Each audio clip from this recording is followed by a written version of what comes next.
नील, मुझे माफ कर दो। मेरा असली नाम रिया है। क्यों? मुझसे इतना बड़ा सच क्यों छिपाया? रात के ठीक 12 बज रहे थे। बाहर हल्की हल्की बारिश हो रही थी। खिड़की के शीशों पर गिरती बूंदें कमरे में अजीब सी बेचैनी भर रही थी। नील की अचानक आंख खुली। उसे लगा जैसे किसी ने उसका नाम पुकारा हो। उसने करवट लेकर बगल में देखा। सिया बिस्तर पर नहीं थी। सिया, उसने धीमे से आवाज लगाई। कोई जवाब नहीं। उसने सोचा शायद किचन में पानी पीने गई होगी, लेकिन पूरा घर सन्नाटे में डूबा था। तभी उसकी नजर ड्रेसिंग टेबल पर रखे एक कागज पर पड़ी। दिल की धड़कन तेज हो गई। उसने कांपते हाथों से कागज उठाया। मुझे ढूंढने की कोशिश मत करना। जो सच तुम नहीं जानते वही तुम्हें सुरक्षित रखेगा। सिया। नील का गला सूख गया। शादी को 3 साल हुए थे। सिया हमेशा हंसमुख, सुलझी हुई और साफ दिल की लड़की रही थी। कभी किसी बात को लेकर उसने रहस्य नहीं रखा। फिर आज यह सब। नील ने तुरंत उसका फोन मिलाया। Switched off. उसने पूरे घर की तलाशी ली। अलमारी खुली थी, लेकिन कपड़े वहीं थे, गहने भी। सिर्फ उसका फोन और एक छोटा बैग गायब था। मतलब वह भागी नहीं थी, वह किसी वजह से गई थी। सुबह होते ही नील अपनी कार लेकर भोपाल से नागपुर के लिए निकल पड़ा। सिया का मायका नागपुर में था। रास्ते भर उसके दिमाग में सवालों का तूफान चल रहा था। कल रात तक तो सब ठीक था। दोनों ने साथ डिनर किया था। सिया ने हंसते हुए उसकी पसंद का पास्ता बनाया था। फिर अचानक ऐसा क्या हुआ? 4 घंटे बाद वह नागपुर पहुंचा। सिया के घर के बाहर ताला लटक रहा था। उसका दिल बैठ गया। पड़ोस में रहने वाले अंकल से पूछा तो उन्होंने बताया, बेटा, सिया के मम्मी पापा तो पिछले हफ्ते ही जयपुर चले गए। रिश्तेदारी में शादी है, 10 दिन बाद लौटेंगे। नील के पैरों तले जमीन खिसक गई। अगर सिया यहां नहीं आई तो फिर गई कहां? वह उल्टे कदमों लौट आया। घर आकर उसने एक बार फिर हर कोना छान मारा। तभी उसे स्टडी टेबल के दराज में एक पुरानी फाइल मिली। फाइल पर धूल जमी थी। उसने खोला तो अंदर कुछ अखबार की कतरनें थीं। एक हेडलाइन पढ़कर उसका दिल जोर से धड़का। 5 साल पहले मुंबई में बिजनेसमैन की रहस्यमयी मौत, पत्नी पर शक। नील की सांस अटक गई। उसने आगे पढ़ा, मृतक का नाम आर्यन मल्होत्रा, पत्नी का नाम रिया मेहरा। तस्वीर धुंधली थी, लेकिन लड़की सिया जैसी लग रही थी। ये नहीं हो सकता। यह नहीं हो सकता। नील का दिमाग सुन्न हो गया। क्या सिया पहले से शादीशुदा थी? और क्या उसके हाथ कांपने लगे। उसी वक्त उसका फोन बजा। अनजान नंबर। हेलो? नील की आवाज कांप रही थी। दूसरी तरफ से एक ठंडी आवाज आई, अगर अपनी पत्नी को जिंदा देखना चाहते हो तो आज शाम 6 बजे इटारसी रेलवे जंक्शन के पास पुराने गोदाम में आ जाओ, अकेले। पुलिस को खबर की तो लाश मिलेगी। फोन कट गया। नील के होश उड़ गए। शाम 6 बजे वह गोदाम के बाहर खड़ा था।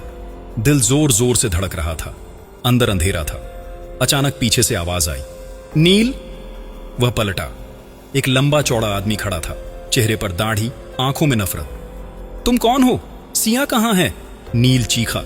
वह आदमी मुस्कुराया। सिया या कहूं रिया? नील का दिल बैठ गया। मैं कबीर मल्होत्रा हूं, आर्यन का बड़ा भाई। नील के कानों में जैसे बम फट गया। तुम झूठ बोल रहे हो, सिया ऐसी नहीं है।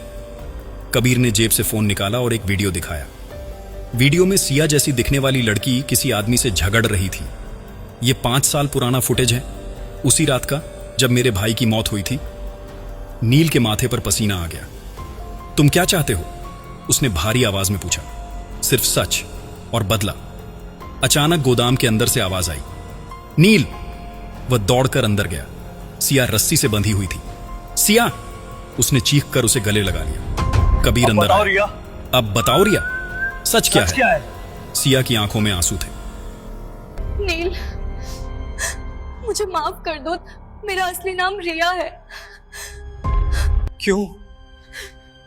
मुझसे इतना बड़ा सच क्यों छिपाया? रिया ने सिसकते हुए कहा, 5 साल पहले मेरी शादी आर्यन से हुई थी। वह बाहर से बहुत अच्छा इंसान दिखता था, लेकिन असल में वह शराबी और हिंसक था। वह मुझे मारता पीटता था। एक रात उसने गुस्से में मुझे छत से धक्का देने की कोशिश की। मैं बचने के लिए उसे धक्का दिया और वह खुद नीचे गिर गया। नील की सांस अटक गई। कोर्ट ने इसे हादसा माना, मुझे बरी कर दिया, लेकिन कबीर ने मानने से इनकार कर दिया। उसने कसम खाई कि वह मुझे कभी चैन से नहीं जीने देगा। कबीर चिल्लाया, तू झूठ बोल रही है। रिया ने आंखों में सीधे देखते हुए कहा, अगर मैं उसे मारना चाहती तो भागती क्यों? मैं कोर्ट गई, सबूत दी, मुझे निर्दोष साबित किया गया। नील ने कबीर की तरफ देखा, अगर तुम्हें शक था तो कानूनी रास्ता अपनाते। ये सब क्यों? कबीर की आंखें भर आईं। क्योंकि वह मेरा भाई था और मैंने उसे अपनी आंखों से मरते देखा। कुछ देर सन्नाटा रहा, तभी बाहर पुलिस की सायरन गूंज उठी। कबीर चौंक गया। तुमने पुलिस को खबर दी? नील ने शांत स्वर में कहा, नहीं, लेकिन शायद तुम्हारी हरकतों पर पहले से नजर थी।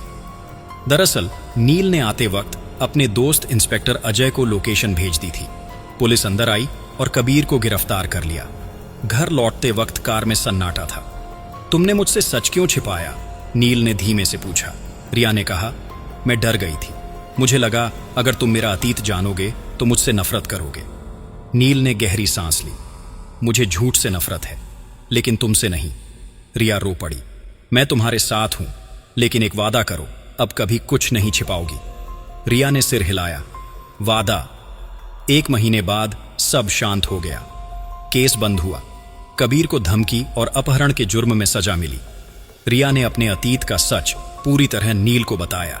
उसने अपने दर्द, अपने डर, अपनी कमजोरियां सब साझा की। नील ने उसका हाथ थामकर कहा, रिश्ता तब मजबूत होता है जब 2 लोग अपने सबसे कमजोर पल में भी एक दूसरे का साथ दें। रिया मुस्कुरा दी। उस रात उसने नील को मैसेज किया, मायके जा रही हूं, परेशान मत होना। नील मुस्कुराया और जवाब दिया, इस बार मैं भी साथ चल रहा हूं। दोनों हंस पड़े। अतीत की परछाइयां अब भी थीं, लेकिन उनका रिश्ता विश्वास की रोशनी में और मजबूत हो चुका था। कभी कभी सच डरावना होता है, लेकिन जब साथ निभाने वाला मजबूत हो तो हर तूफान छोटा लगने लगता है। अगर प्यार सच्चा हो तो अतीत की राख से भी नई शुरुआत की जा सकती है। तो आपको यह कहानी कैसी लगी? कमेंट में जरूर बताएं